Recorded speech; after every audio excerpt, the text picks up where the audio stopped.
40 साल बीत जाने के बावजूद जांच एजेंसियां जांच कर रही ने, लेकिन उस जांच दे विच जिहड़े दोषी ने उन्हां नूं क्लीन चिट मिली है। जगदीश टाइटलर नूं थोड़े दिन पहलां क्लीन चिट दित्ती गई। कमलनाथ जिन्हें गुरुद्वारा रकाबगंज साहब के बिल्कुल सामने पार्लीमेंट है, उत्थे 2 सिखां नूं जिंदा जलाया गया, उस भीड़ की अगवाई की। किन्ने ही गवाह जिहड़े आ जिन्हां ने गवाहियां दित्तियां, सिर्फ एक दोषी नूं सज्जन कुमार नूं सज़ा हुई, बाकी सारे कानून की गिरफ्त तो बाहर है। जिथे जिथे भी कोई इस तरह का मैसैकर होंदा, कतलेआम होंदा, उसकी तुरंत जांच की जाती है, लेकिन इत्थे 40 साल बीत जाने के बावजूद इंसाफ नहीं होया। साडी पहला मंग है भारत सरकार तो यदी जिहड़ी है पुछगिछ, यदी पड़ताल सोनिया गांधी तो की जानी चाहिए है, क्योंकि राजीव गांधी धर्मपत्नी सोनिया गांधी सी। ये सारी साजिश का हिस्सा गांधी परिवार है। गांधी परिवार ने सिखां का कतलेआम करवाया। दोषी गांधी परिवार को कहना, गांधी परिवार ये कोई 100-200 कांग्रेसी ने सिखां नहीं मारिया, ये हज़ारां ही कांग्रेसी शामिल ने। इन्हां दे MLA, इन्हां दे जिहड़े वार्ड प्रधान, इन्हां दे कौंसलर, सीनियर लीडर, सारी लीडरशिप शामिल है इस कतलेआम में। बड़े शर्म की गल है भारत सरकार वास्ते, गृह मंत्रालय वास्ते, CBI वास्ते कि सज्जन कुमार 2 केसां विचों बरी हो गया। सिखां नूं वरत्या जा रहा वोटां विच, साडीआं वोटां लैण वास्ते, ते सानूं अजे तक इंसाफ नहीं मिलिया। मान साहब, तुहानूं सिखां ने वोटां पाईआं ने, तुहानूं तुहाडे कोल 92 MLA ने, तुसीं निंदा प्रस्ताव लैके आओ विधान सभा दे विच, जे तुसीं असली सिख हैगे हो, तुहाडे प्रति माड़े बड़ी कोई सिखां प्रति हमदर्दी है,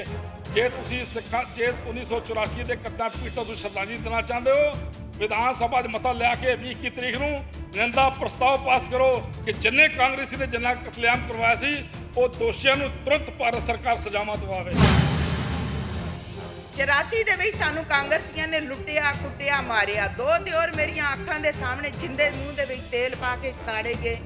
ਉਹ ਚੀਜ਼ ਕਦੀ ਜ਼ਿੰਦਗੀ ਵਿੱਚ ਨਾ ਅਸੀਂ ਭੁੱਲ ਸਕਦੇ ਹਾਂ, ਨਾ ਹੀ ਭੁੱਲਣਾ ਚਾਹੁੰਦੇ ਹਾਂ।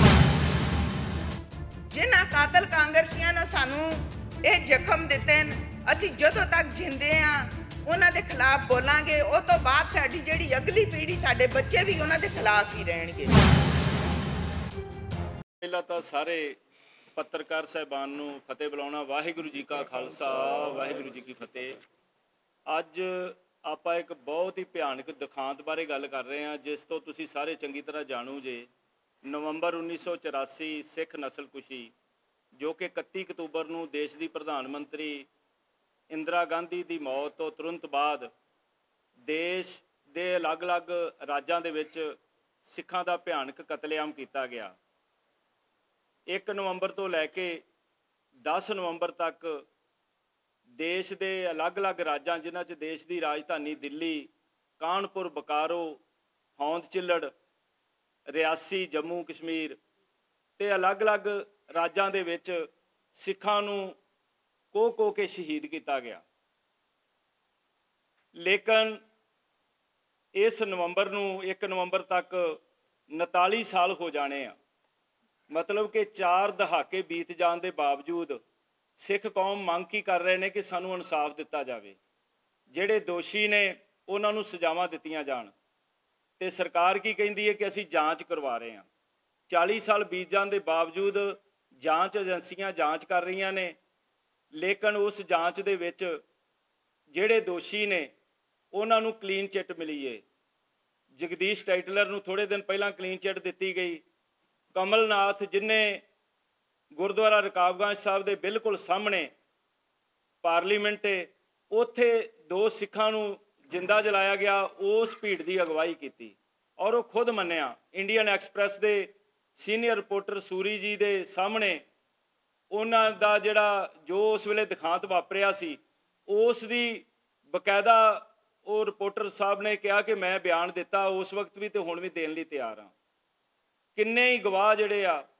जिन्हां ने गवाहियां दित्तियां, सिर्फ एक दोषी नूं सज्जन कुमार नूं सज़ा हुई, बाकी सारे कानून की गिरफ्त तो बाहर है। दूजे पासे जिन्हां ने इंदिरा गांधी नूं कतल कीता सी, उन्हां नूं उस वक्त भाई बेअंत सिंह, भाई सतवंत सिंह, उन्हां नूं ਭਾਈ ਬੇਅੰਤ ਸਿੰਘ ਨੂੰ ਮੌਕੇ ਦੇ ਉੱਤੇ ਸ਼ਹੀਦ ਕਰ ਦਿੱਤਾ ਗਿਆ ਔਰ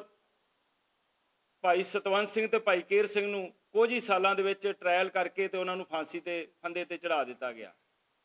ਲੇਕਿਨ ਇਹ ਜਿਹੜਾ ਦੋਹਰਾ ਮਾਪਦੰਡ ਹੈ, ਇਸ ਦੇ ਵਿੱਚ ਆ ਜਿੰਨੇ ਪੀੜਤ ਪਰਿਵਾਰ ਬੈਠੇ ਨੇ ਸਾਰਿਆਂ ਦਾ ਆਪਣਾ ਆਪਣਾ ਦਿਖਾਂਤ ਹੈ। ਸਰਦਾਰ ਸਰਜੀਤ ਸਿੰਘ ਦੁੱਗਰੀ ਜਿਹੜੇ ਕਿ ਸਿੱਖ ਵੈਲਫੇਅਰ ਸੁਸਾਇਟੀ ਜਿਹੜੀ ਹੈ ਪੀੜਤ ਪਰਿਵਾਰਾਂ ਦੀ ਕਤਲੇਆਮ ਸੁਸਾਇਟੀ ਉਹ ਦੇ ਜਿਹੜੇ ਮੁਖੀ ਨੇ, ਇਹਨਾਂ ਦੇ ਨਾਲ ਬੀਬੀ ਗੁਰਦੀਪ ਕੌਰ ਜੀ ਬੈਠੇ ਨੇ, ਸਰਦਾਰ ਜਸਵਿੰਦਰ ਸਿੰਘ ਜੀ ਬੈਠੇ ਨੇ, ਤੇ ਸਾਰੇ ਜਿਹੜੇ ਭੁਗਤ ਭੋਗੀ ਨੇ ਉਸ ਨਵੰਬਰ 1984 ਸਿੱਖ ਨਸਲਕੁਸ਼ੀ ਦੇ। ਸੋ ਅੱਜ ਜਿਹੜਾ ਅਸੀਂ ਐਲਾਨ ਕਰਨ ਜਾ ਰਹੇ ਹਾਂ ਕਿ 5 ਨਵੰਬਰ 2023 ਨੂੰ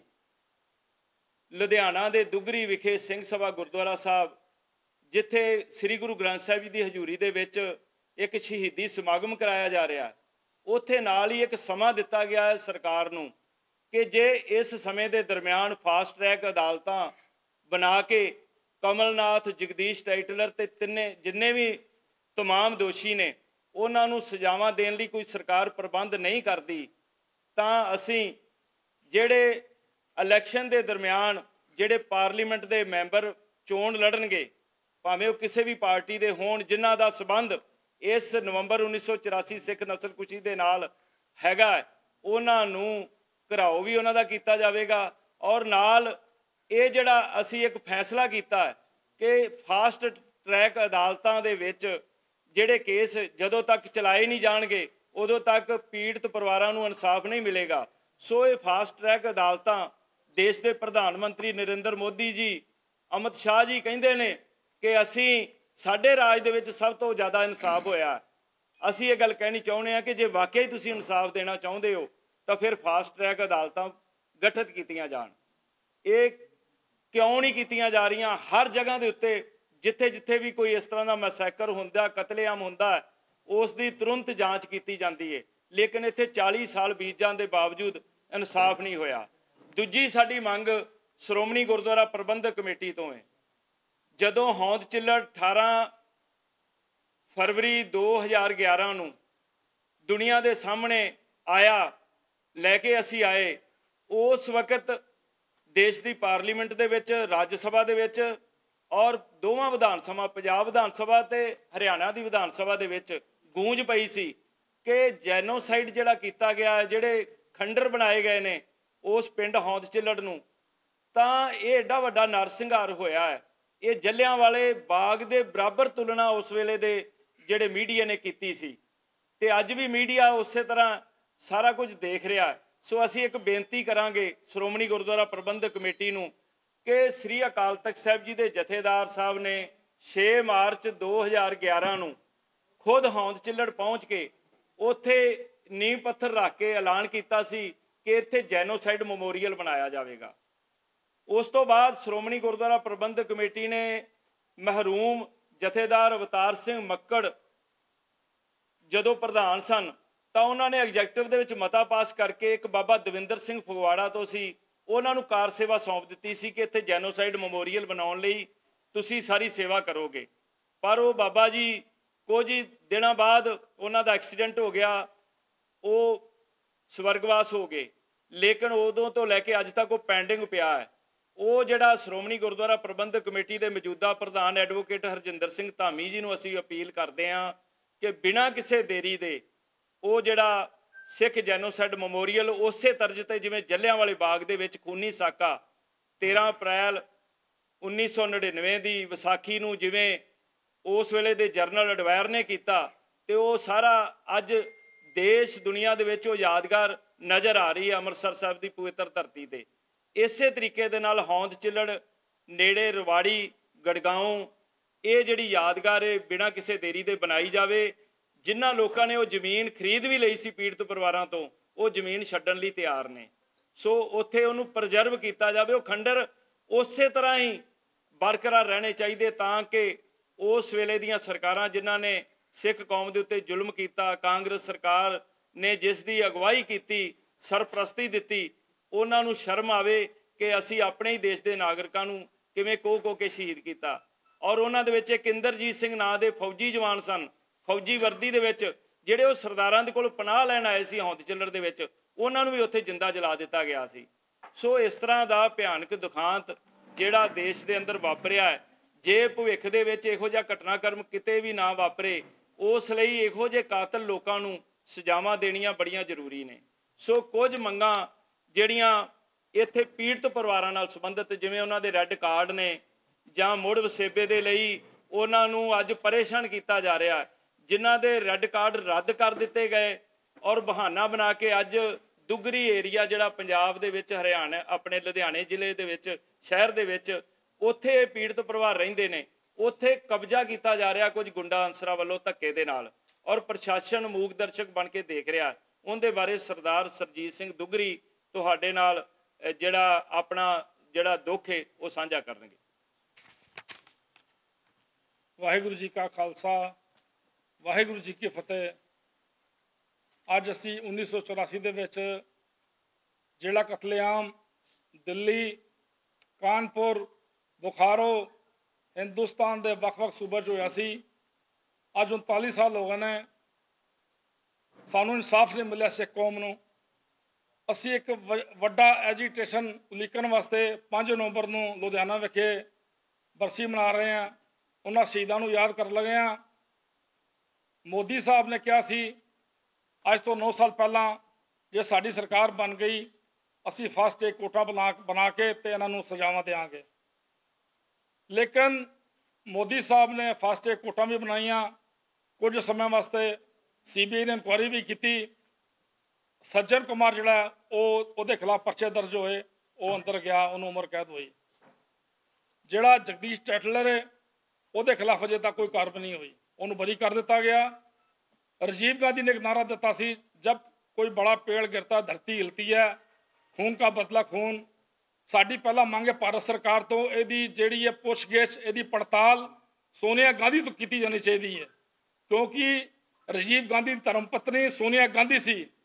ये सारी साजिश का हिस्सा गांधी परिवार है। गांधी परिवार ने सिखां का कतलेआम करवाया। दोषी गांधी परिवार को कहने गांधी परिवार है। तो मेरी मोदी साहब को बेनती है, अमित शाह जी को बेनती है, तुसीं वादा किया सी कि सिखां नूं इंसाफ असीं देंगे, सानूं इंसाफ तुसीं नहीं दिता। 9 साल हो गए तुहाडी सरकार ने। तुसीं तुरंत कमीशन बनाओ जिहड़ा 10,000 सिखां का कतलेआम होया।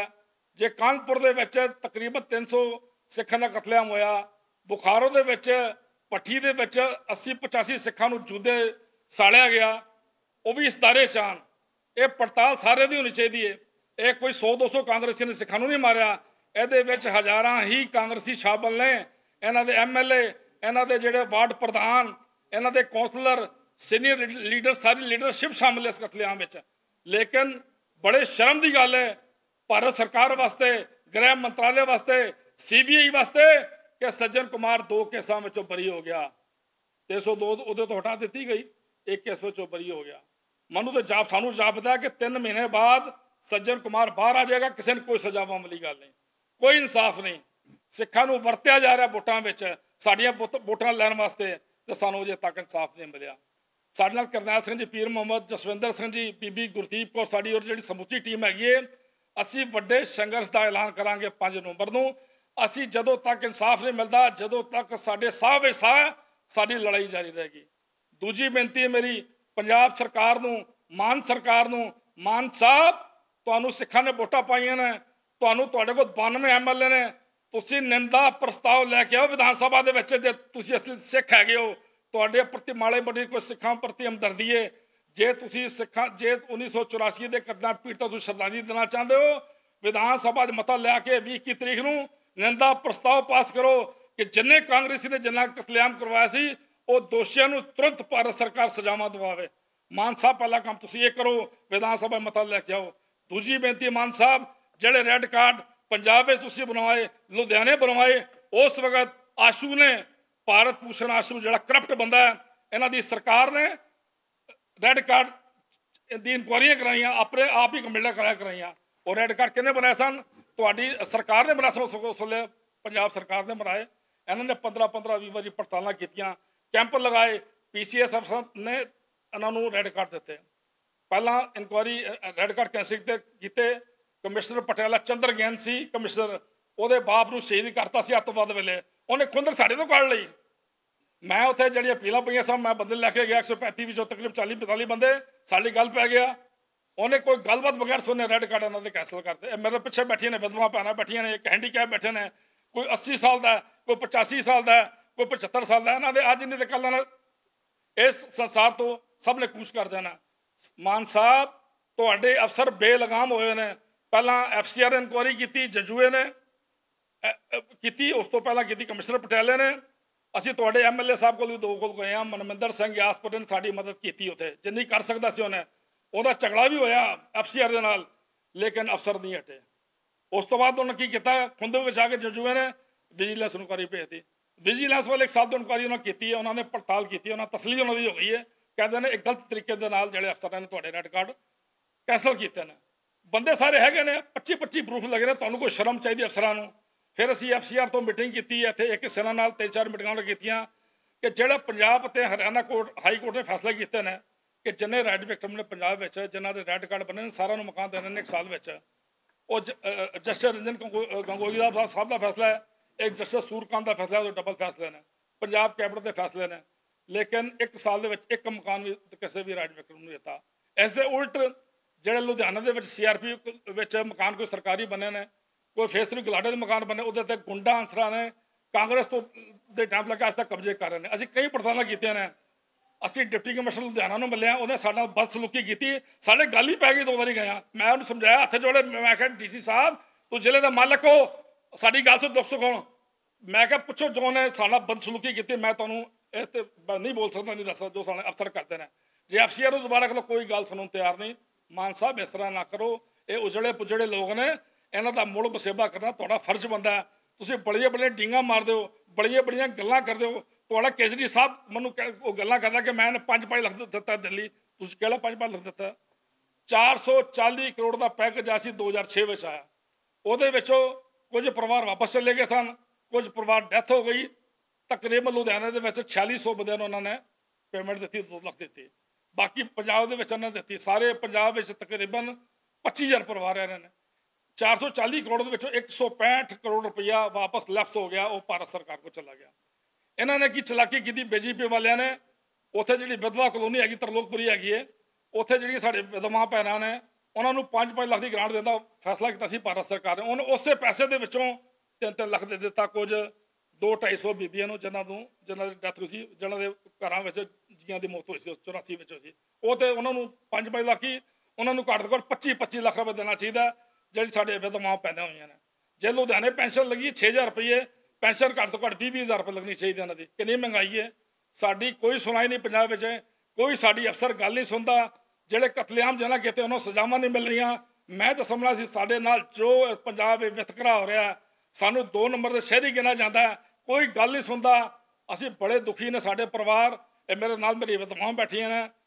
ਪਰਿਵਾਰ ਬੈਠੇ ਨੇ ਇਹਨਾਂ ਦੀ ਵੀ ਤੁਸੀਂ ਸੁਣ ਲਓ ਲਾਲ ਕਾਰਡ ਨਾਲ ਲੈ ਕੇ ਜੋ ਉਹਨਾਂ ਨਾਲ ਕੀਤਾ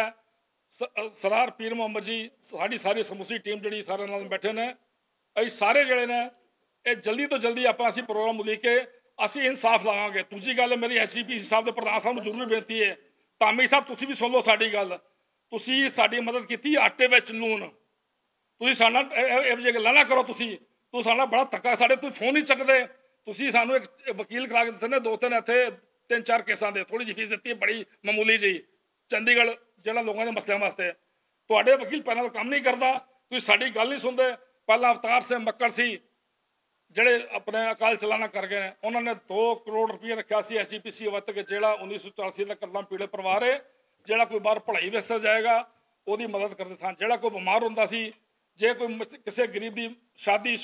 ਹੁੰਦੀ ਸੀ ਕਿਸੇ ਲੋੜਵੰਦ ਸੀ ਉਹਨੂੰ 20-25,000 50,000 ਤੋਂ ਦੀ ਮਦਦ ਕਰਦੇ ਸਨ ਉਹ ਵੀ ਧਾਮੀ ਸਾਹਿਬ ਤੁਸੀਂ ਬਿਲਕੁਲ ਹੀ ਬੰਦ ਕਰਤੇ ਘਰੋਂ ਦੇਣੇ ਨੇ ਪੈਸੇ ਉਹ SGPC ਦਾ ਪੈਸਾ ਜੇ ਗੁਰੂ ਕੀ ਗੋਲਕ ਹੈ ਗਰੀਬ ਦਾ ਮੂੰਹ ਹੈ ਇਹ ਨਹੀਂ ਕਿ ਤੁਸੀਂ ਕਿਸੇ ਗੱਲ ਹੀ ਨਹੀਂ ਸੁਣਨ ਨੂੰ ਤਿਆਰ ਨਹੀਂ ਹੈਗੇ ਤੁਸੀਂ ਸਾਡਾ ਵੀ ਬਦਸੂਲ ਤੁਸੀਂ ਗੱਲ ਨਹੀਂ ਸੁਣਦੇ ਇਸ ਤਰ੍ਹਾਂ ਨਹੀਂ ਕਰਨਾ ਚਾਹੀਦਾ ਸਾਡੀ ਹੱਥ ਜੋੜ ਕੇ ਬੇਨਤੀ ਹੈ ਧਾਮੀ ਸਾਹਿਬ ਨੂੰ ਤੁਸੀਂ ਵੱਡੇ ਵਕੀਲ ਖੜੋ ਦਿੱਲੀ ਸਾਨੂੰ ਨਹੀਂ ਪਤਾ ਤੁਸੀਂ ਕਿਹੜੇ ਵਕੀਲਾਂ ਨੂੰ ਪੈਸੇ ਦਿੰਦੇ ਹੋ ਤੁਸੀਂ ਕੀ ਕਰਦੇ ਹੋ ਸਾਨੂੰ ਨਹੀਂ ਪਤਾ ਤੁਸੀਂ ਇੱਕ ਤਾਲਮੇਲ ਕਮੇਟੀ ਬਣਾਓ ਦੇਖੋ ਇੱਕ ਤਾਲਮੇਲ ਗੱਲ ਰਹਿਣਾ ਜਾਵੇ ਇੱਕ ਗੱਲ ਜਿਹੜੀ ਸ਼੍ਰੋਮਣੀ ਗੁਰਦੁਆਰਾ ਪ੍ਰਬੰਧਕ ਕਮੇਟੀ ਬਾਰੇ ਦੁਗਰੀ ਸਾਹਿਬ ਨੇ ਕਹੀ ਉਹਦੇ ਨਾਲ ਹੀ ਜੁੜਦੀ ਹੈ ਸ਼੍ਰੋਮਣੀ ਗੁਰਦੁਆਰਾ ਪ੍ਰਬੰਧਕ ਕਮੇਟੀ ਨੇ ਇੱਕ ਬਹੁਤ ਚੰਗਾ ਕੰਮ ਸ਼ੁਰੂ ਕੀਤਾ ਕਿ UPSC ਦੇ ਥਰੂ ਜਿਹੜੇ IPS IS ਸਾਡੇ ਬੱਚੇ ਬਣਨਾ ਚਾਹੁੰਦੇ ਨੇ ਉਹਨਾਂ ਲਈ ਕੋਚਿੰਗ ਸੈਂਟਰ ਇੱਥੇ ਖੋਲ੍ਹਿਆ ਚੰਡੀਗੜ੍ਹ ਦੇ ਵਿੱਚ ਕਿਸੇ ਅਕੈਡਮੀ ਦੇ ਨਾਲ ਤਾਲਮੇਲ ਕਰਕੇ।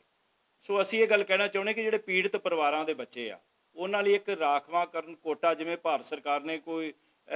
ਜਾਂ ਸਰਕਾਰਾਂ ਨੇ ਅਲੱਗ-ਅਲੱਗ ਰੱਖੇ ਹੋਏ ਆ, ਲੇਕਿਨ ਉਹਨਾਂ ਫਾਇਦਾ ਨਹੀਂ ਸਾਨੂੰ ਮਿਲ ਰਿਹਾ। ਇਹ ਜਿਹੜੇ ਪੀੜਤ ਪਰਿਵਾਰ ਨੇ ਇਹਨਾਂ ਦੇ ਵਿੱਚ ਬਹੁਤ ਬ੍ਰਿਲੀਅੰਟ ਬੱਚੇ ਨੇ ਜਿਹੜੇ PCS ਬਣਨਾ ਚਾਹੁੰਦੇ ਆ, IPS ਬਣਨਾ ਚਾਹੁੰਦੇ ਆ, IS ਬਣਨਾ ਚਾਹੁੰਦੇ ਆ। ਉਹਨਾਂ ਲਈ ਇੱਕ ਅਲੱਗ ਜਿਹੜਾ ਕੋਈ 5% ਕੋਟਾ ਵੱਖਰਾ ਇਹਨਾਂ ਲਈ, ਕਿਉਂਕਿ ਜਿੰਨੇ ਵੀ ਪੀੜਤ ਪਰਿਵਾਰ ਨੇ ਉਹਨਾਂ ਦੇ ਬੱਚਿਆਂ ਨੂੰ ਵੀ ਇੱਕ ਮੌਕਾ ਮਿਲ ਸਕੇ, ਕਿਉਂਕਿ ਫਿਰ ਕੰਪੀਟੀਸ਼ਨ ਦੇ ਵਿੱਚ ਥੋੜ੍ਹੀ ਉਹਨਾਂ ਨੂੰ ਰਾਹਤ ਮਿਲ ਜੇਗੀ। ਕੁਝ ਬੱਚੇ ਜਿਹੜੇ ਆ ਉਹ ਤੁਸੀਂ ਆ ਦੇਖੋ ਪਿਛਲੇ ਦਿਨੀ ਆ ਜਿਹੜੇ 14 ਦੇ ਕਰੀਬ ਜੱਜ ਬਣੇ ਨੇ ਉਹ ਬਿਲਕੁਲ ਗਰੀਬ ਪਰਿਵਾਰਾਂ ਦੇ ਸਨ, ਔਰ ਇੱਕ ਐਡਵੋਕੇਟ ਗੁਰਿੰਦਰਪਾਲ ਸਿੰਘ, ਮੈਂ ਉਹਨਾਂ ਦੀ ਤਾਰੀਫ ਵੀ ਕਰਨੀ ਚਾਹਾਂਗਾ। ਉਹੋ ਜਿਹੇ ਜਿਹੜੇ ਇੱਕ ਵਿਅਕਤੀ ਜੇ ਐਡਾ ਵੱਡਾ ਕੰਮ ਕਰ ਸਕਦਾ, ਤੁਹਾਡਾ ਮੀਡੀਆ ਦੀ ਵੀ ਸ਼ਾਬਾਸ਼ ਕਿ ਤੁਸੀਂ ਉਸ ਇਨਸਾਨ ਦੀ ਜਾ ਕੇ ਇੰਟਰਵਿਊ ਕੀਤੀ, ਉਹਨੂੰ ਬਹੁਤ ਵੱਡਾ ਇਸ ਚੀਜ਼ ਨਾਲ ਬਲ ਮਿਲਿਆ ਕਿ ਅੱਜ ਦੁਨੀਆ ਦੇ ਵਿੱਚ ਉਸ ਨੂੰ ਸਤਿਕਾਰ ਮਿਲ ਰਿਹਾ। ਸੋ ਸ਼੍ਰੋਮਣੀ ਗੁਰਦੁਆਰਾ ਪ੍ਰਬੰਧਕ ਕਮੇਟੀ ਇੱਕ ਵੱਖਰਾ ਰਾਖਵਾਂ ਕੋਟਾ ਤਿਆਰ ਕਰਕੇ ਜਿਹੜੇ ਪੀੜਤ ਪਰਿਵਾਰਾਂ ਦੇ ਬੱਚੇ ਨੇ ਉਹਨਾਂ ਨੂੰ ਇਹ ਜਿਹੜੀ ਸਹਾਇਤਾ ਮਿਲ ਸਕੇ, ਨੌਕਰੀਆਂ ਦੇ ਵਿੱਚ ਵੀ ਉਹ ਅੱਗੇ ਜਾਣਗੇ ਔਰ ਉਹਨਾਂ ਨੂੰ ਆਰਥਿਕ ਤੌਰ ਦੇ ਉੱਤੇ ਵੀ ਇਸ ਨਾਲ ਮਜ਼ਬੂਤੀ ਮਿਲੇਗੀ। ਹਾਂ ਬੀਬੀ ਗੁਰਦੀਪ ਕੌਰ ਜੀ ਹੁਣ ਕਰਨਗੇ। ਹਾਂ ਇੱਥੇ ਆ ਜਾ, ਇੱਥੇ ਬੁਲਾ।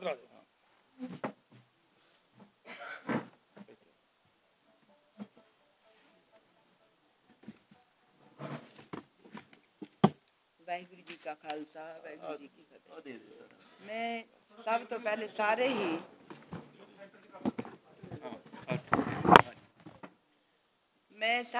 ਸਾਰੇ ਹੀ ਪ੍ਰੈਸ ਵਾਲੇ ਆਏ ਭਰਾਵਾਂ ਦਾ ਤਹਿ ਦਿਲੋਂ ਸਵਾਗਤ ਕਰਦੀ ਹਾਂ। ਤੁਹਾਡਾ ਬਹੁਤ ਬਹੁਤ ਧੰਨਵਾਦ। ਤੁਸੀਂ ਸ਼ੁਰੂ ਤੋਂ ਲੈ ਕੇ ਅੱਜ ਦਿਨ ਤੱਕ ਸਾਡੀ ਪੂਰੀ ਤਰ੍ਹਾਂ ਨਾਲ ਮਦਦ ਕੀਤੀ, ਸਾਡੀ ਹਰ ਗੱਲ ਨੂੰ ਸਰਕਾਰਾਂ ਤੱਕ ਪਹੁੰਚਾਇਆ। ਅੱਜ ਸਭ ਤੋਂ ਵੱਡੀ ਜਿਹੜੀ ਬਾਹਰ ਦਾ ਇਹਨਾਂ ਨੇ ਸੈਂਟਰ ਦਾ ਵੀਰ ਜੀ ਹੋਰਾਂ ਨੇ ਵੀ ਦੱਸ ਦਿੱਤਾ, ਪ੍ਰਧਾਨ ਸਾਹਿਬ ਨੇ ਵੀ ਦੱਸ ਦਿੱਤਾ, ਤੁਸੀਂ ਸਾਰੇ ਹੀ ਇਸ ਚੀਜ਼ ਨੂੰ ਜਾਣਦੇ ਹੋ। ਪਰ ਜਿਹੜੀਆਂ ਹੁਣ ਪੰਜਾਬ ਦੀਆਂ ਸਮੱਸਿਆ ਹੈਗੀਆਂ, ਸਾਡੇ ਜਿਹੜੇ ਬਜ਼ੁਰਗ ਰੁਲ ਰਹੇ ਆ, ਸਾਡੀਆਂ ਜਿਹੜੀਆਂ ਭੈਣਾਂ ਰੁਲਦੀਆਂ ਪਈਆਂ, ਦਰ ਦੀਆਂ ਠੋਕਰਾਂ ਖਾਣ ਤੇ ਮਜਬੂਰ ਹੋ ਗਏ ਨੇ ਸਾਰੇ, ਮੈਂ ਉਹਨਾਂ ਬਾਰੇ ਤੁਹਾਨੂੰ ਦੱਸਣਾ ਚਾਹੁੰਦੀ ਹਾਂ ਕਿ ਜਿਹੜੇ ਰੈੱਡ ਕਾਰਡ, ਇਹ ਰੈੱਡ ਕਾਰਡ ਇੱਕ ਸ਼ਨਾਖਤੀ ਕਾਰਡ ਬਣਿਆ, ਜਿਹੜੇ ਕਿ ਅਸੀਂ ਪਿੱਛੋਂ ਉੱਜੜ ਕੇ ਆਏ। 10 ਵਾਰੀਆਂ ਇਨਕੁਆਰੀਆਂ, 15 ਇਨਕੁਆਰੀਆਂ ਹੋਣ ਤੋਂ ਬਾਅਦ ਇਹ ਕਾਰਡ ਬਣੇ। ਉਸ ਤੋਂ ਬਾਅਦ ਇਹਦੇ ਉੱਪਰ ਸਿਰਫ ਸਰਦਾਰ ਮਨਮੋਹਨ ਸਿੰਘ ਨੇ 2 ਲੱਖ ਰੁਪਇਆ ਸਾਡੇ ਸਿੱਖਾਂ ਦਾ ਮੁੱਲ ਪਿਆ। ਜਿਹੜੇ ਸਾਡੇ ਭੈਣ ਭਰਾ ਉੱਜੜ ਕੇ ਆਏ, ਜਿਹੜੇ ਉਸ ਟਾਈਮ ਵੀ ਲੱਖਾਂ ਦੀਆਂ ਜਾਇਦਾਦਾਂ ਪ੍ਰਾਪਰਟੀਆਂ ਆਪਣੀਆਂ ਤਬਾਹ ਕਰਕੇ ਛੱਡ ਕੇ ਸਾੜ ਦਿੱਤੀਆਂ ਗਈਆਂ, ਸਾਰਾ ਕੁਝ ਕਰਕੇ ਵਾਪਸ ਆਏ ਤੇ ਉਹਨਾਂ ਲੋਕਾਂ ਦੇ ਮੁੱਲ ਪਏ, ਇਹਨਾਂ ਨੂੰ ਆ ਕੇ 2-2 ਲੱਖ ਰੁਪਏ ਦੀ ਗ੍ਰਾਂਟ ਮਿਲੀ। ਸੋ ਉਹ ਗ੍ਰਾਂਟ ਮਿਲਣ ਤੋਂ ਬਾਅਦ ਅੱਜ ਹੁਣ ਇੰਨੇ ਸਾਲਾਂ ਬਾਅਦ ਆ ਸਾਡੀਆਂ ਬਜ਼ੁਰਗ ਪਿੱਛੇ ਮਾਤਾਵਾਂ ਬੈਠੀਆਂ ਜਿਹੜੀਆਂ ਵਿਧਵਾ ਹੈਗੀਆਂ ਨੇ, ਇਹਨਾਂ ਸਵੇਰੇ ਆ ਕੇ ਮੈਨੂੰ ਦੱਸਿਆ ਕਿ ਅਸੀਂ DC ਦੇ ਕੋਲ ਗਏ, FCR ਸਾਹਿਬ ਨੇ ਆਰਡਰ ਕੀਤੇ ਸੀ ਕਿ ਇਹਨਾਂ ਦੇ ਰੈੱਡ ਕਾਰਡਾਂ ਦੇ ਫਿਰ ਇੱਕ ਵਾਰੀ ਜਾਂਚ ਕਰਕੇ ਰੈੱਡ ਕਾਰਡ ਬਹਾਲ ਕਰ ਦਿੱਤੇ ਜਾਣ, ਕਿਉਂਕਿ ਬਹੁਤ ਵਾਰੀ ਇਨਕੁਆਰੀਆਂ ਤੋਂ ਬਾਅਦ ਇਹ ਕਾਰਡ ਬਣੇ ਨੇ ਔਰ ਸਾਰੇ ਪੇਪਰ ਸਹੀ ਹੈਗੇ ਆ। ਜਦੋਂ ਇਹ ਉੱਥੇ DC ਦਫ਼ਤਰ ਗਈਆਂ ਤੇ ਕਹਿੰਦੀਆਂ DC ਸਾਹਿਬ ਸਾਨੂੰ ਟੁੱਟ ਕੇ ਹੀ ਪੈ ਗਈ ਕਿ ਤੁਸੀਂ ਇੱਥੋਂ ਬਾਹਰ ਨਿਕਲ ਜਾਓ, ਤੁਹਾਡੀ ਵਿਜੀਲੈਂਸ ਇਨਕੁਆਰੀ ਵੀ ਲਗਵਾ ਦਿੱਤੀ ਆ, ਮੈਂ ਇਨਕੁਆਰੀ ਵੀ ਕਰਵਾਉਂਗੀ, ਤੁਹਾਡੇ ਤੋਂ 2 ਲੱਖ ਰੁਪਈਆ ਵੀ ਵਾਪਸ ਲਵਾਂਗੀ ਤੇ ਪਰਚੇ ਵੀ ਕਰਵਾਉਂਗੀ। ਅੱਜ ਸਵੇਰੇ ਬੀਬੀਆਂ ਕਹਿੰਦੀਆਂ ਕਿ ਅਸੀਂ ਤੇ ਹੁਣ ਇੱਕੋ ਹੀ ਸਾਡੇ ਕੋਲ ਹੱਲ ਹੈਗਾ, ਜੇਕਰ ਸਾਡੇ ਰੈੱਡ ਕਾਰਡ ਬਹਾਲ ਨਾ ਕੀਤੇ ਗਏ, ਸਾਡੇ ਜਿਹੜੇ ਮੁੜ ਵਸੇਵੇ ਤੇ ਕੁਝ ਫੈਸਲੇ ਪਿਛਲੀਆਂ ਸਰਕਾਰਾਂ ਨੇ ਕੀਤੇ ਦੇ, ਜੇ ਉਹ ਸਾਡੇ ਲਾਗੂ ਨਾ ਕੀਤੇ ਗਏ ਤੇ ਅਸੀਂ ਮਾਨ ਸਾਹਿਬ ਦੀ ਕੋਠੀ ਦੇ ਅੱਗੇ ਆ ਕੇ ਤੇਲ ਪਾ ਕੇ ਸੜ ਜਾਵਾਂਗੀਆਂ। ਸੋ ਮੈਂ ਇਹਨਾਂ ਮਾਤਾਵਾਂ ਨੂੰ ਇਹ ਵਿਸ਼ਵਾਸ ਦਿੱਤਾ ਕਿ ਤੁਸੀਂ ਜੋ ਵੀ ਫੈਸਲਾ ਕਰੋਗੀਆਂ ਅਸੀਂ ਤੁਹਾਡੇ ਨਾਲ ਖੜੇ ਹਾਂ। ਪਰ ਸਭ ਤੋਂ ਪਹਿਲੇ ਮੈਂ ਪ੍ਰੈਸ ਵਾਲੇ ਵੀਰਾਂ ਨੂੰ ਇਹ ਚੀਜ਼ ਦੱਸਣਾ ਚਾਹੁੰਦੀ ਹਾਂ ਕਿ 39 ਸਾਲ ਹੋ ਗਏ ਸਾਨੂੰ ਇਹਨਾਂ ਲੋਕਾਂ ਦੀ ਸੇਵਾ ਕਰਦਿਆਂ ਹੋਇਆਂ, ਤੇ ਅੱਜ ਕਿਸੇ ਵਜ੍ਹਾ ਤੋਂ ਬਗੈਰ ਇਹਨਾਂ ਲੋਕਾਂ ਨੂੰ ਮੈਂ ਮਰਨ ਨਹੀਂ ਦੇਵਾਂਗੀ, ਨਾ ਹੀ ਇਹਨਾਂ ਦਾ ਕੋਈ ਨੁਕਸਾਨ ਹੋਣ ਦੇਵਾਂਗੇ। ਅਗਰ ਇਹਨਾਂ ਦੇ ਕਾਰਡ ਬਹਾਲ ਨਹੀਂ ਹੁੰਦੇ, ਇਹਨਾਂ ਦੇ ਨਾਲ ਜੋ ਵਿਤਕਰਾ ਹੋ ਰਿਹਾ, ਜੋ ਇਹਨਾਂ ਦੀ ਬੇਇੱਜ਼ਤੀ ਹੋ ਰਹੀ ਆ ਦਫ਼ਤਰਾਂ ਦੇ ਵਿੱਚ, ਮਾਨ ਸਾਹਿਬ ਇਹਨੂੰ ਤੁਰੰਤ ਬੰਦ ਨਹੀਂ ਕਰਵਾਉਂਦੇ ਔਰ ਆਰਡਰ ਨਹੀਂ ਕਰਦੇ ਕਿ ਰੈੱਡ ਕਾਰਡ ਜਿਹੜੇ ਇਹਨਾਂ ਦੇ ਬਹਾਲ ਕੀਤੇ ਜਾਣ, ਤੇ ਫਿਰ ਜਿਹੜਾ ਅਗਲਾ ਪ੍ਰੋਗਰਾਮ ਹੈਗਾ ਅਸੀਂ 5 ਨਵੰਬਰ ਨੂੰ ਉਲੀਕ ਕੇ ਤੇ ਇਹਨਾਂ ਮਾਤਾਵਾਂ ਤੋਂ ਪਹਿਲੇ ਮੈਂ ਆਪਣੇ ਤੇ ਤੇਲ ਪਾ ਕੇ ਮਾਨ ਸਾਹਿਬ ਦੀ ਕੋਠੀ ਦੇ ਅੱਗੇ ਆਪਣਾ ਆਤਮਦਾਹ ਕਰੂੰਗੀ, ਕਿਉਂਕਿ ਸਾਡੇ ਸਾਹਮਣੇ ਕੋਈ ਰਸਤਾ ਹੀ ਨਹੀਂ ਰਿਹਾ। 84 ਦੇ ਵਿੱਚ ਸਾਨੂੰ ਕਾਂਗਰਸੀਆਂ ਨੇ ਲੁੱਟਿਆ, ਕੁੱਟਿਆ, ਮਾਰਿਆ। 2 ਦਿਓਰ ਮੇਰੀਆਂ ਅੱਖਾਂ ਦੇ ਸਾਹਮਣੇ ਜਿੰਦੇ ਮੂੰਹ ਦੇ ਵਿੱਚ ਤੇਲ ਪਾ ਕੇ ਸਾੜੇ ਗਏ। ਉਹ ਚੀਜ਼ ਕਦੀ ਜ਼ਿੰਦਗੀ ਵਿੱਚ ਨਾ ਅਸੀਂ ਭੁੱਲ ਸਕਦੇ ਹਾਂ, ਨਾ ਹੀ ਭੁੱਲਣਾ ਚਾਹੁੰਦੇ ਹਾਂ। ਜਿਨ੍ਹਾਂ ਕਾਤਲ ਕਾਂਗਰਸੀਆਂ ਨੇ ਸਾਨੂੰ ਇਹ ਜ਼ਖਮ ਦਿੱਤੇ ਨੇ, ਅਸੀਂ ਜਦੋਂ ਤੱਕ ਜਿੰਦੇ ਆ ਉਹਨਾਂ ਦੇ ਖਿਲਾਫ ਬੋਲਾਂਗੇ। ਉਹ ਤੋਂ ਬਾਅਦ ਸਾਡੀ ਜਿਹੜੀ ਅਗਲੀ ਪੀੜ੍ਹੀ, ਸਾਡੇ ਬੱਚੇ ਵੀ ਉਹਨਾਂ ਦੇ ਖਿਲਾਫ ਹੀ ਰਹਿਣਗੇ। ਉਸ ਤੋਂ ਬਾਅਦ ਹੁਣ ਜਦੋਂ ਇਹ ਮਾਨ ਸਰਕਾਰ ਬਣੀ, ਸਾਨੂੰ ਇਹ ਥੋੜੀ ਜਿਹੀ ਆਸ ਸੀ ਕਿ ਇਹ ਕਹਿੰਦੇ ਆਮ ਲੋਕਾਂ ਦੀ ਸਰਕਾਰ ਹੈਗੀ ਆ, ਸ਼ਾਇਦ ਸਾਡੇ ਜਿਹੜੇ ਕਾਤਲ ਹੈਗੇ ਉਹਨਾਂ ਨੂੰ ਸਜ਼ਾਵਾਂ ਦੇਣ ਵਿੱਚ ਵੀ ਸਾਡਾ ਸਾਥ ਦੇਣਗੇ, ਤੇ ਜਿਹੜੇ ਸਾਡੇ ਇੱਥੇ ਦੇ ਮਸਲੇ ਰਹਿੰਦੇ ਹੈਗੇ ਨੇ, ਸਾਡੇ ਕਾਰਡ ਜਿਹੜੀ ਕਾਂਗਰਸ ਸਰਕਾਰ ਦੇ ਵੇਲੇ ਕੈਂਸਲ ਕੀਤੇ ਗਏ ਨੇ, ਉਹ ਕਾਰਡ ਵੀ ਬਹਾਲ ਕਰਨਗੇ। ਪਰ ਉਹ ਬਹਾਲ ਤੇ ਕੀ ਕਰਨੇ ਸਨ, ਇਹ ਉਲਟਾ ਹੀ ਇਹਨਾਂ ਦੀ ਅਫਸਰਸ਼ਾਹੀ, ਜਿਹੜੀ ਬੇਲਗਾਮ ਅਫਸਰਸ਼ਾਹੀ ਆ ਮਾਨ ਸਾਹਿਬ ਦੀ, ਇਹ ਲੋਕਾਂ ਨੂੰ ਤੰਗ ਤੇ ਪਰੇਸ਼ਾਨ ਕਰਨ ਤੇ ਤੁਲ ਗਏ। ਇਸ ਚੀਜ਼ ਨੂੰ ਅਸੀਂ ਕਤਈ ਬਰਦਾਸ਼ਤ ਨਹੀਂ ਕਰਾਂਗੇ ਕਿ ਇਹਨਾਂ ਦੇ ਅਫਸਰ ਜਿਹੜੇ ਹੈਗੇ ਸਾਡੇ ਬਜ਼ੁਰਗਾਂ ਨੂੰ ਜਲੀਲ ਕਰਨ, ਸਾਡੀਆਂ ਮਾਤਾਵਾਂ ਨੂੰ ਉਲਟਾ ਸਿੱਧਾ ਕੁਝ ਕਹਿਣ, ਕਿਉਂਕਿ ਸਾਡੇ ਵਿੱਚ ਹੁਣ ਉਹ ਮਾਦਾ ਨਹੀਂ ਰਿਹਾ। ਅਸੀਂ ਜੋ 84 ਵਿੱਚ ਦੇਖ ਲਿਆ, ਜੋ ਅਸੀਂ ਲਾਸ਼ਾਂ ਦੇਖ ਲੀਆਂ, ਜੋ ਅਸੀਂ ਆਪਣੀਆਂ ਪ੍ਰਾਪਰਟੀਆਂ ਜਲਦੀਆਂ ਦੇਖ ਲੀਆਂ, ਜੋ ਅਸੀਂ ਆਪਣੀਆਂ ਧੀਆਂ ਭੈਣਾਂ ਦੀਆਂ ਇੱਟਾਂ ਲੁੱਟਦਿਆਂ ਹੋਇਆਂ ਦੇਖ ਲੀਆਂ, ਜਾਂ ਆਪਣਿਆਂ ਜਿੰਦਿਆਂ ਨੂੰ ਤੇਲ ਦੇ ਨਾਲ ਜਲਦਿਆਂ ਹੋਇਆਂ ਦੇਖ ਲਿਆ, ਉਸ ਤੋਂ ਉੱਪਰ ਕੁਛ ਨਹੀਂ ਆ। ਹੁਣ ਤੇ ਮਾਨ ਸਾਹਿਬ, ਜੇਕਰ ਤੁਸੀਂ ਸਾਡੇ ਇਹਨਾਂ ਬਜ਼ੁਰਗਾਂ ਨੂੰ ਇਨਸਾਫ ਨਹੀਂ ਦੇ ਸਕਦੇ ਹੋ, ਇਹਨਾਂ ਦੇ ਜਿਹੜੇ ਕੰਮ ਹੈਗੇ ਨਹੀਂ ਕਰ ਸਕਦੇ ਹੋ, ਕਾਰਡ ਬਹਾਲ ਨਹੀਂ ਕਰ ਸਕਦੇ ਹੋ, ਤੇ ਉਸ ਨਾਲੋਂ ਚੰਗਾ ਆਰਡਰ ਕਰ ਦਿਓ, ਇੱਕ ਫੌਜ ਤਿਆਰ ਕਰ ਦਿਓ, ਜਾ ਕੇ ਸਾਨੂੰ ਪੀੜਤ ਪਰਿਵਾਰਾਂ ਨੂੰ ਖੜ ਕੇ ਗੋਲੀ ਮਾਰ ਦਿਓ। ਕੋਈ ਨਾ ਕੋਈ ਸਾਡੇ ਭਰਾ ਇਹੋ ਜਿਹੇ ਹੋਣਗੇ ਦੇਸ਼ਾਂ ਵਿੱਚ ਵਿਦੇਸ਼ਾਂ ਵਿੱਚ, ਜਿਹੜੇ ਸਾਡੀ ਗੱਲ ਨੂੰ ਉਠਾਣਗੇ, ਜਿਹੜਾ ਸਾਡਾ ਸਾਥ ਦੇਣਗੇ। ਜਿਵੇਂ ਸਾਡੇ ਕਰਨੈਲ ਸਿੰਘ ਪੀਰ ਮੁਹੰਮਦ ਵੀਰ ਜੀ ਹੋਰੀ ਬੈਠੇ ਹੋਏ ਨੇ, ਜਿਹੜੇ 84 ਤੋਂ ਲੈ ਕੇ ਅੱਜ ਦਿਨ ਤੱਕ ਸਾਡੀ ਲੜਾਈ ਲੜ ਰਹੇ ਨੇ। ਇਹਨਾਂ ਦਾ ਕੋਈ ਲੈਣਾ ਦੇਣਾ ਨਹੀਂ 84 ਦੇ ਨਾਲ, ਪਰ ਇਹਨਾਂ ਨੂੰ ਸਾਡਾ ਦਰਦ ਆ, ਇਹਨਾਂ ਸਾਡੀਆਂ ਤਕਲੀਫਾਂ ਨੂੰ ਆਪਣੀ ਤਕਲੀਫ ਕਰਕੇ ਜਾਣਿਆ। ਕਿਉਂ ਨਹੀਂ ਸਾਨੂੰ ਉਹ ਅਫਸਰ ਇਸ ਚੀਜ਼ ਨਾਲ ਦੇਖਦੇ? ਕਿਉਂ ਨਹੀਂ 2 ਮਿੰਟ ਦੇ ਵਾਸਤੇ ਆਪਣੇ ਆਪ ਨੂੰ ਸਾਡੀ ਥਾਂ ਤੇ ਰੱਖ ਕੇ ਦੇਖਦੇ? ਕਿਉਂ ਅਸੀਂ ਕੋਈ ਪਿੱਛੋਂ ਡਾਕੂ ਆ? ਅਸੀਂ ਕੋਈ ਚੋਰ ਆ? ਅਸੀਂ ਕੋਈ ਲੁੱਟ ਕੇ ਆਏ ਹੋਏ ਆ? ਅਸੀਂ ਗੁਨਾਹ ਕੀ ਕੀਤਾ? ਮਰਵਾ ਕੇ ਆਏ ਆ ਆਪਣੇ ਭੈਣ ਭਰਾਵਾਂ ਨੂੰ, ਆਪਣੇ ਆਪ ਨੂੰ ਉਜਾੜ ਕੇ ਆਏ ਆ। ਸੋ ਸਾਡੀਆਂ ਮਾਤਾਵਾਂ ਨੂੰ ਮਾਨ ਸਾਹਿਬ ਤੰਗ ਪਰੇਸ਼ਾਨ ਕਰਨਾ ਇੱਕਦਮ ਬੰਦ ਕਰ ਦਿਓ, ਤੇ ਆਪਣੇ ਉਹਨਾਂ ਬੇਲਗਾਮ ਅਫਸਰਾਂ ਨੂੰ ਇਹ ਹਦਾਇਤ ਕਰ ਦਿਓ ਕਿ ਤੁਸੀਂ ਜਿਤਨੀ ਜਲਦੀ ਹੋ ਸਕੇ ਇਹਨਾਂ ਦੇ ਕਾਰਡ ਬਹਾਲ ਕਰ ਦਿਓ। ਇਹਨਾਂ ਦੇ ਜਿਹੜੇ ਰਹਿੰਦੇ ਮਸਲੇ ਹੈਗੇ, ਇਹਨਾਂ ਨੂੰ ਮੁੜ ਕੇ ਤੁਸੀਂ ਲਾਗੂ ਕਰ ਦਿਓ, ਕਿਉਂਕਿ ਇਹਨਾਂ ਦਾ ਮੁੜ ਵਸੇਵਾ ਵੀ ਜਿਹੜਾ ਕਾਤਲਾਂ ਦੀਆਂ ਸਜ਼ਾਵਾਂ ਦੇ ਨਾਲ ਜਿਹੜਾ ਮੁੜ ਵਸੇਵਾ ਹੈਗਾ, ਉਹ ਵੀ ਬਹੁਤ ਜ਼ਰੂਰੀ ਆ। ਜੇ ਇਹਨਾਂ ਦੇ ਸਿਰਾਂ ਤੇ ਛੱਤ ਨਹੀਂ ਆ ਤੇ ਕਿੱਥੇ ਜਾ ਕੇ ਕਿਰਾਏ ਭਰਨਗੀਆਂ? ਜਿਨ੍ਹਾਂ ਦੇ ਪੁੱਤਰ ਦਿਹਾੜੀ ਕਰਕੇ ਆਪਣਾ ਗੁਜ਼ਾਰਾ ਚਲਾਣੇ, 3 ਬੱਚੇ ਗਾਹਾਂ ਉਹਨਾਂ ਦੇ, ਉਹ ਮਾਵਾਂ ਨੂੰ ਪੁੱਛਣ ਕਿ ਆਪਣੇ ਬੱਚੇ ਪਾਲਣ। ਸੋ ਇਸ ਕਰਕੇ ਇਹ ਫਰਜ਼ ਬਣਦਾ ਸਰਕਾਰਾਂ ਦਾ ਕਿ ਜਿਹੜੇ ਪੀੜਤ ਪਰਿਵਾਰ ਉਜੜ ਕੇ ਆਏ, ਇਹ ਕੋਈ ਖੁਸ਼ੀ ਨਾਲ ਨਹੀਂ ਆਏ, ਇਹ ਉਜੜ ਕੇ ਆਏ, ਉਹ ਸਰਕਾਰ ਕਾਂਗਰਸ ਸਰਕਾਰ ਦੇ ਹੱਥੋਂ ਮਾਰੇ ਹੋਏ ਆਏ। ਤਾਂ ਇਸ ਕਰਕੇ ਜੇ ਹੁਣ ਇੱਥੇ ਦੀਆਂ ਸਰਕਾਰਾਂ ਵੀ ਨਹੀਂ ਪੁੱਛਣਗੀਆਂ ਤੇ ਅਸੀਂ ਇਨਸਾਫ ਵਾਸਤੇ ਕਿੱਥੇ ਜਾਵਾਂਗੇ? ਕੌਣ ਸਾਨੂੰ ਇਨਸਾਫ ਦਵਾਏਗਾ? ਸਾਡੀ ਜਿਹੜੀ ਹੈਗੀ ਆ ਫਰਿਆਦ ਤੁਹਾਡੇ ਭਰਾਵਾਂ ਤੱਕ, ਤੁਸੀਂ ਭਰਾਵਾਂ ਤੱਕ ਹੈਗੀ ਆ, ਤੁਸੀਂ ਸਾਡੀ ਸਾਰ ਜਿਹੜੀ ਹੈਗੀ ਆ, ਤੁਸੀਂ ਸਾਡੀ ਜਿਹੜੀ ਫਰਿਆਦ ਹੈਗੀ ਆ, ਇਹ ਸਰਕਾਰਾਂ ਤੱਕ ਪਹੁੰਚਾਣੀ ਆ। ਤੁਸੀਂ ਸਾਨੂੰ ਇਨਸਾਫ ਦਿਵਾਉਣ ਵਾਸਤੇ ਹਰ ਵੇਲੇ ਸਾਡੇ ਨਾਲ ਖੜੇ ਹੋ, ਅੱਗੋਂ ਵੀ ਸਾਡੀਆਂ ਇਹਨਾਂ ਮਾਤਾਵਾਂ ਨੂੰ ਜਿਹੜਾ ਹੈਗਾ ਇਨਸਾਫ ਦਿਵਾਓ। ਧੰਨਵਾਦ। ਵਾਹਿਗੁਰੂ ਜੀ ਕਾ ਖਾਲਸਾ, ਵਾਹਿਗੁਰੂ ਜੀ ਕੀ ਫਤਿਹ। ਸੁਰਜੀਤ ਸਿੰਘ ਜੀ, ਇੱਕ ਪਿੱਛੇ ਬੜੀ ਚਰਚਿਤ ਖਬਰ ਸੀ, ਪਾਲ ਖਹਿਰਾ ਨੇ ਟਵੀਟ ਕੀਤਾ ਸੀ ਕਿ ਮਾਨੂਕੇ ਜਿਹੜੀ ਐਮਐਲਏ ਸਨ, ਉਹਨੇ ਇੱਕ 2 ਫਲੈਟ ਦਿੱਤੇ ਨੇ ਪੀੜਤਾਂ ਦੇ, ਉਹਦੇ ਬਾਰੇ ਕੀ ਕਹਿਣਾ ਤੁਹਾਡਾ? ਬਾਕੀ ਇਹੋ ਜਿਹੇ ਲੋਕਾਂ ਨੇ ਸਰਬਜੀਤ ਮਾਨੂਕੇ ਜਿਹੜੀ ਐਮਐਲਏ ਹੈ, ਉਹ ਸੀਆਰਪੀ ਕਲੋਨੀ ਕੁਝ 5-6 ਸਾਲ ਰਹੀ ਹੈ, ਕੋਈ ਸਮਾਂ ਰਹੀ ਹੈ ਉੱਥੇ। ਉਹ ਟੀਚਰ ਸੀ ਉੱਥੇ ਹਰਕਿਸ਼ਨ ਪਬਲਿਕ ਸਕੂਲ ਵਿੱਚ। ਉਹਦੇ ਕਿਸੇ ਰਿਸ਼ਤੇਦਾਰ ਨੇ ਰਾਈਟ ਵਿਕਟਮ 84 ਦੇ, ਉਹਨਾਂ ਨੇ 2 ਮਕਾਨ ਲਾਟ ਕਰਾਏ ਨੇ, ਲੇਕਿਨ ਸਰਬਜੀਤ ਮਾਨੂਕੇ ਦੇ ਨਾਂ ਤੇ ਕੋਈ ਮਕਾਨ ਨਹੀਂ ਹੈਗਾ। ਕੁਝ ਰਹੇ ਨੇ ਜ਼ਰੂਰ, ਲੇਕਿਨ ਉਹਨਾਂ ਦੇ ਨਾਂ ਤੇ ਕੋਈ ਮਕਾਨ ਲਾਟ ਨਹੀਂ ਹੋਈ। ਉਹਨਾਂ ਦੇ ਰਿਸ਼ਤੇਦਾਰਾਂ 2 ਮਕਾਨ ਅੱਜ ਵੀ ਮੌਜੂਦ ਹੈਗੇ ਨੇ, ਉਹਨਾਂ ਦੇ ਨਾਂ ਤੇ ਕੋਈ ਮਕਾਨ ਨਹੀਂ ਹੋਇਆ। ਹੋਰ ਕੋਈ ਨਜਾਇਜ਼ ਤੌਰ ਤੇ ਕਿਸੇ ਨੇ ਦੱਬੇ ਹੋਣ? ਹਾਂ, ਉਹ 90 ਬਹੁਤ 250 ਮਕਾਨ ਹੈਗਾ ਜੀ, 250 ਮਕਾਨ ਹੈਗਾ, 250 ਮਕਾਨ ਹੈਗਾ, ਜਿਹੜਾ ਕਿ ਕਾਂਗਰਸ ਸਰਕਾਰ ਤੋਂ ਲੈ ਕੇ ਹੁਣ ਤੱਕ ਜਿਹੜੇ ਕਬਜ਼ੇ ਹੋ ਰਹੇ ਆ। ਸਰਕਾਰੀ ਮੁਲਾਜ਼ਮਾਂ ਨੂੰ ਕੁਝ ਮਕਾਨ ਅਲਾਟ ਹੋਏ ਦੇ ਆ, ਜਦੋਂ ਸਰਕਾਰੀ ਮੁਲਾਜ਼ਮ ਮਕਾਨ ਖਾਲੀ ਕਰਦੇ ਨੇ, ਉਹਨਾਂ ਨੂੰ ਉਹਦੀ ਜਿਹੜੀ ਸੁਪਰਦਾਰੀ ਹੈਗੀ ਆ ਉਹ PWD ਨੂੰ ਦੇ ਕੇ ਜਾਣੀ ਹੁੰਦੀ ਆ ਚਾਬੀ, ਪਰ ਉਹ ਚਾਬੀ PWD ਨੂੰ ਦੇਣ ਦੇ ਬਦਲੇ ਉਹ 5-5, 10-10 ਲੱਖ ਦੇ ਮਕਾਨ ਵੇਚ ਜਾਂਦੇ ਆ। ਸੋ ਇਸ ਕਰਕੇ ਅਸੀਂ ਸਰਕਾਰਾਂ ਨੂੰ ਬਾਰ-ਬਾਰ ਕਹਿੰਦੇ ਆ, DC ਸਾਹਿਬ ਕੋਲ ਬਾਰ-ਬਾਰ ਜਾਂਦੇ ਆ, PWD ਦੇ ਅਫਸਰਾਂ ਨੂੰ ਬਾਰ-ਬਾਰ ਕਹਿੰਦੇ ਆ, ਪਰ ਸਾਡੀ ਕੋਈ ਸੁਣਾਈ ਨਹੀਂ। 2016 ਦੇ ਵਿੱਚ ਕੁਝ ਸਾਡੇ ਦੰਗਾ ਪੀੜਤ ਪਰਿਵਾਰ ਸੀਗੇ, ਕਤਲੇਆਮ ਪੀੜਤ ਪਰਿਵਾਰ ਸੀ, ਉਹਨਾਂ ਨੂੰ ਕੋਈ 10 ਮਕਾਨ ਅਲਾਟ ਹੋਏ। ਉਹ ਮਕਾਨਾਂ ਦੇ ਉੱਪਰ ਗੁੰਡਾ ਅਨਸਰਾਂ ਨੇ ਕਬਜ਼ੇ ਕਰਵਾ ਲਏ। ਅੱਜ ਹੁਣ ਇੰਨੇ ਸਾਲ ਹੋ ਗਏ 2016 ਤੋਂ ਲੈ ਕੇ ਅੱਜ ਦਿਨ ਤੱਕ ਪਤਾ ਨਹੀਂ ਕਿੰਨੀਆਂ ਐਪਲੀਕੇਸ਼ਨਾਂ ਉਹ ਲੋਕ ਦੇ ਚੁੱਕੇ ਨੇ, ਕਿਤੇ ਕਿਤੇ ਜਾ ਚੁੱਕੇ ਨੇ, ਕਿਹੜਿਆਂ ਮੰਤਰੀਆਂ ਕੋਲ ਗਏ, ਐਮਐਲਏਆਂ ਕੋਲ ਗਏ, ਹਰ ਥਾਂ ਤੇ ਜਾਂਦੇ ਪਏ ਨੇ। ਉਹ ਵਿਚਾਰੇ ਬਜ਼ੁਰਗ ਹੈਗੇ, ਕਈ ਲੋਕ ਤੁਰ ਹੀ ਨਹੀਂ ਸਕਦੇ, ਕਈ ਵਿੱਚੋਂ ਮਰ ਵੀ ਗਏ ਨੇ, ਉਹਨਾਂ ਦੇ ਘਰ ਦੇ ਜਾ ਰਹੇ ਆ, ਪਰ ਉਹ ਮਕਾਨ ਖਾਲੀ ਕਰਨ ਦੇ ਬਦਲੇ ਉਲਟਾ ਪੁਲਿਸ ਉਹਨਾਂ ਦੀ ਮਦਦ ਕਰ ਰਹੀ ਆ। ਔਰ ਹਾਈ ਕੋਰਟ ਦੇ ਵਿੱਚ ਉਹ ਇੱਕ ਕੇਸ ਚੱਲਿਆ, ਉਹਨਾਂ ਪੀੜਤ ਪਰਿਵਾਰਾਂ ਨੇ ਹਾਈ ਕੋਰਟ ਵਿੱਚ ਆ ਕੇ ਕੇਸ ਲਗਾਇਆ ਕਿ ਸਾਡੇ ਮਕਾਨ ਸਾਨੂੰ ਖਾਲੀ ਕਰਵਾ ਕੇ ਦਿੱਤੇ ਜਾਣ, ਅਸੀਂ ਪੈਸੇ ਜਮ੍ਹਾਂ ਕੀਤੇ ਦੇ ਆ, ਸਾਡੀਆਂ ਰਜਿਸਟਰੀਆਂ ਹੋਈ ਦੀਆਂ, ਸਾਡਾ ਸਭ ਕੁਝ ਹੋਇਆ, ਸਾਡੇ ਮਕਾਨ ਖਾਲੀ ਨਹੀਂ ਹੋ ਰਹੇ। ਸੋ ਉਸ ਤੋਂ ਬਾਅਦ ਉਹ ਪੁਲਿਸ ਨੇ ਕੀ ਕੀਤਾ, ਇਨਕੁਆਇਰੀਆਂ ਕਰਕੇ ਜਵਾਬ ਦਾ ਪੇਸ਼ ਕੀਤਾ ਕੋਰਟ ਦੇ ਵਿੱਚ ਕਿ ਅਗਰ ਅਸੀਂ ਇਹ ਮਕਾਨ ਜਿਹੜੇ ਕਬਜ਼ੇ ਕੀਤੇ ਹੋਏ ਆ, ਇਹਨਾਂ ਲੋਕਾਂ ਨੇ ਉੱਥੇ ਆਧਾਰ ਕਾਰਡ ਬਣਾ ਲਏ, ਵੋਟਰ ਕਾਰਡ ਬਣਾ ਲਏ, ਅਗਰ ਅੱਜ ਇਹ ਮਕਾਨ ਅਸੀਂ ਖਾਲੀ ਕਰਵਾਨੇ ਆ, ਇੱਥੇ ਦਾ ਜਿਹੜਾ ਲਾਅ ਐਂਡ ਆਰਡਰ ਹੈਗਾ ਇਹ ਖਰਾਬ ਹੋ ਜਾਏਗਾ। ਦੱਸੋ, ਅਗਰ ਪੀੜਤ ਪਰਿਵਾਰ ਉੱਥੇ ਮਰ ਜਾਣਗੇ, ਅੱਗ ਲਗਾ ਕੇ ਜਲ ਜਾਣਗੇ, ਉਦੋਂ ਲਾਅ ਐਂਡ ਆਰਡਰ ਖਰਾਬ ਨਹੀਂ ਹੋਏਗਾ। ਪਰ ਸਾਡੇ ਲੋਕ ਉਜੜੇ ਜਿਹੜੇ ਆਏ ਆ ਉਹ ਦੁਬਾਰਾ ਤੋਂ ਉਜੜ ਜਾਵਣ, ਉਹ ਮਰ ਜਾਵਣ, ਉਹਨਾਂ ਦੀ ਕੋਈ ਪਰਵਾਹ ਨਹੀਂ। ਪੁਲਿਸ ਪ੍ਰਸ਼ਾਸਨ ਨੂੰ ਸਿਰਫ ਉਹਨਾਂ ਦੀ ਪਰਵਾਹ ਹੈਗੀ ਆ ਜਿਹੜੇ ਉੱਥੇ ਦੀ ਪ੍ਰਾਪਰਟੀ, ਸਰਕਾਰੀ ਪ੍ਰਾਪਰਟੀ ਨੂੰ ਲੁੱਟ ਰਹੇ ਆ, ਜਿਹੜੇ ਪੀੜਤ ਪਰਿਵਾਰਾਂ ਦੀ ਪ੍ਰਾਪਰਟੀ ਲੁੱਟ ਰਹੇ ਆ। ਮਹਾਲੀ ਦੇ ਵਿੱਚ ਵੀ ਸ਼ੋਰੂਮ ਬੂਥ ਬਹੁਤ ਸਾਰੇ ਨਜਾਇਜ਼ ਕਬਜ਼ੇ ਤੇ ਉਹਦੀ ਬਿਜਲੀ ਵੀ ਜਾਂਚ ਕਰ ਰਹੀ ਹੈ, ਲੱਗਦਾ ਕਿ ਇਨਸਾਫ ਮਿਲ ਇਹ ਕਿਸ ਤਰ੍ਹਾਂ ਜੀ, ਅਫਸਰਾਂ ਨੇ ਇੱਕ ਮਿੰਟ, ਜਿਹੜੇ ਮੁਹੱਲੀ ਦਾ ਮੈਟਰ ਹੈ ਉਹ ਸਾਡਾ ਰਿਲੇਟਿਵ ਨਹੀਂ ਹੈਗਾ। ਸਾਡੇ ਕੋਈ ਦੰਗਾ ਪੀੜਤਾਂ ਨੇ ਕੋਈ ਵੀ ਕਬਜ਼ਾ ਕਿਤੇ ਨਹੀਂ ਕੀਤਾ, ਨਾ ਮੁਹੱਲੀ ਵਿੱਚ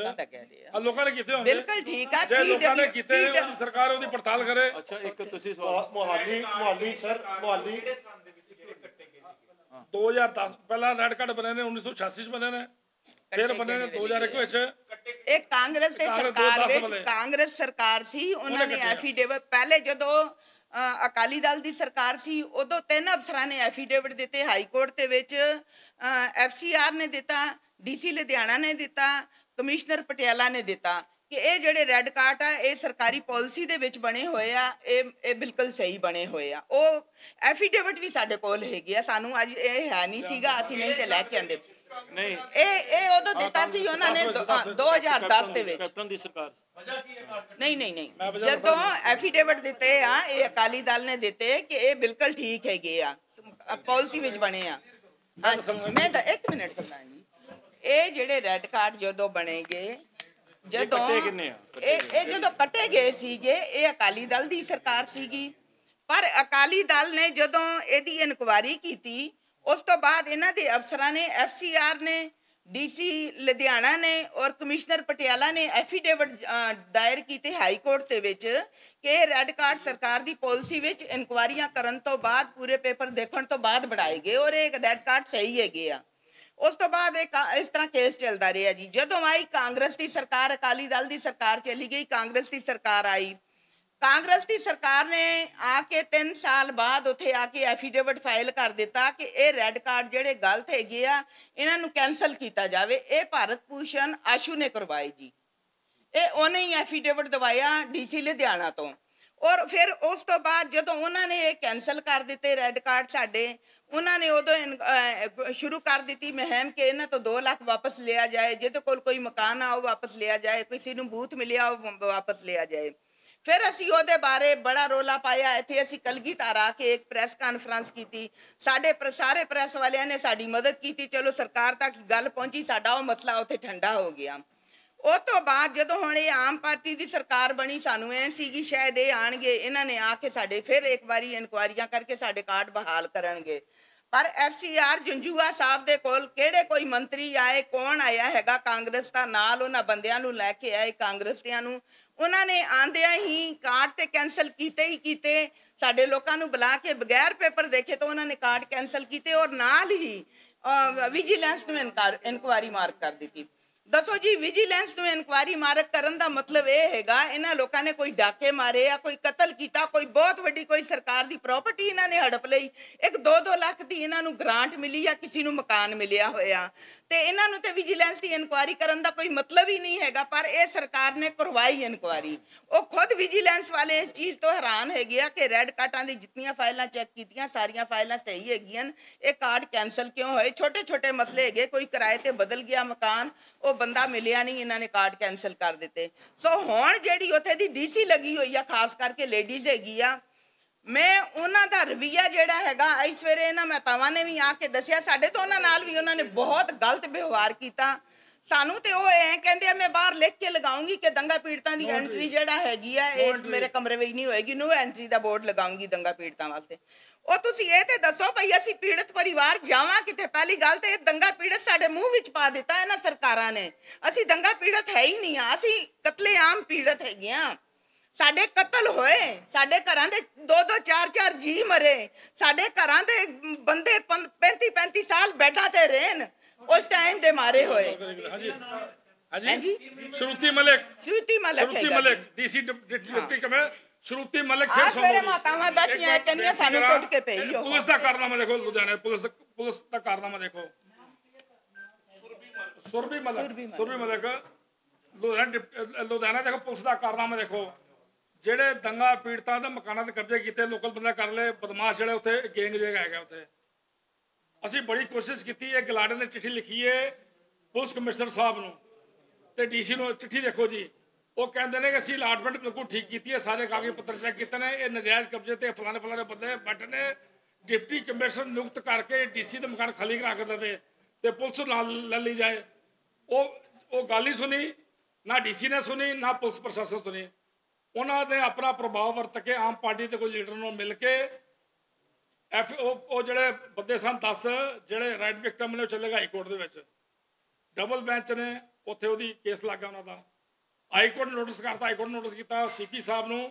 ਕਿ ਇਹ 15 ਦਿਨ ਦੇ ਵਿੱਚ ਮਕਾਨ ਖਾਲੀ ਕਰਾਓ ਸਾਡੇ ਇਹਨਾਂ ਖਾਲੀ ਕਰਾ ਕੇ ਹੈਂਡਓਵਰ ਕਰੋ ਤੇ ਗਲਾਡੇ ਦੇ ਅਫਸਰ ਨਾਲ ਲੈ ਜਾਣ ਠੀਕ ਹੈ ਜੀ ਉਹ ਨੋਟਿਸ ਹੋ ਗਿਆ ਜੀ ਪੁਲਿਸ ਨੇ ਕੀ ਕੀਤਾ ਜੀ ਉਹਨਾਂ ਜਿਹੜੇ ਬੰਦੇ ਕਾਬਜ਼ ਨੇ ਜਿਨ੍ਹਾਂ ਦੀ ਪੁਲਿਸ ਸਪੋਰਟ ਕਰਦੀ ਹੈ ਉਹਨਾਂ ਨੇ ਇਹਨਾਂ ਨੂੰ ਦੇ ਦਿੱਤੇ ਆਧਾਰ ਕਾਰਡ ਦੇ ਦਿੱਤੇ ਤੇ ਵੋਟਰ ਕਾਰਡ ਸੀ ਕਾਬਜ਼ਾਂ ਸੀ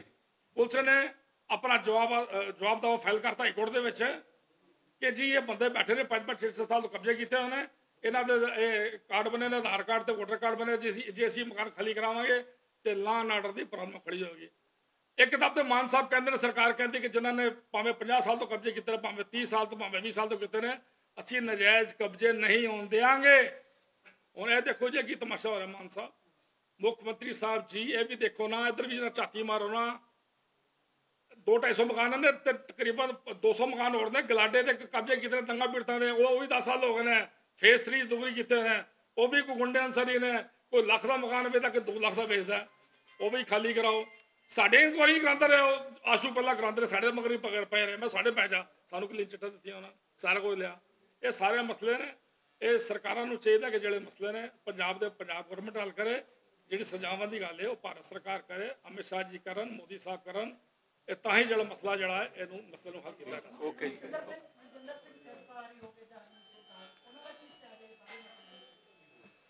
ਸਿਰਸਾ ਸਾਹਿਬ ਦਾ ਸਟੈਂਡ ਆਪਣਾ ਹੀ ਉਹ ਤੇ ਚਲੇ ਗਏ ਬੀਜੇਪੀ ਚ ਦੇਖੋ ਉਹਨਾਂ ਤੇ ਗੱਲ ਕਰਨੀ ਬੀਜੇਪੀ ਦਾ ਆਪਣੀ ਸਰਕਾਰ ਦੀ ਗੱਲ ਉਹ ਤੇ ਵਿੱਚ ਬੈਠੇ ਹੋਏ ਨੇ ਉਹ ਕਰਵਾ ਸਕਦੇ ਨੇ ਸਭ ਕੁਝ ਨਹੀਂ ਕਰਵਾਉਂਦੇ ਬੀਜੇਪੀ ਦੇ ਸੈਕਟਰੀ ਸਾਹਿਬ ਬਣੇ ਨੇ ਆਲ ਇੰਡੀਆ ਦੇ ਬਣੇ ਨੇ ਇਹ ਡਿਊਟੀ ਬੰਦੀ ਸਿਰਸਾ ਸਾਹਿਬ ਦੀ ਕਾਲਕਾ ਸਾਹਿਬ ਦਿੱਲੀ ਬੈਠੇ ਨੇ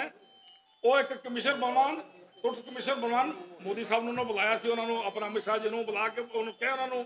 ਕਿ ਜਿਹੜੇ ਸੱਜਣ ਕੁਮਾਰ ਨੇ ਟੈਟਲਰ ਹੈ ਕਮਲ ਨਾਥ ਇਹਨਾਂ ਦੇ ਖਿਲਾਫ ਦੁਬਾਰਾ ਸੀਬੀਆਈ ਇਨਕੁਆਇਰੀ ਕਰਕੇ ਤੇ ਇਹਨਾਂ ਦੇ ਖਿਲਾਫ ਜਿਹੜਾ ਕਾਰਵਾਈ ਕਰਾਂ ਸਿਰਸਾ ਸਾਹਿਬ ਕਰਾਂ ਉਹਨਾਂ ਨੂੰ ਡਿਊਟੀ ਬੰਦੀ ਉਹਨਾਂ ਦੀ ਧੰਨਵਾਦ ਜੀ ਸਾਰਿਆਂ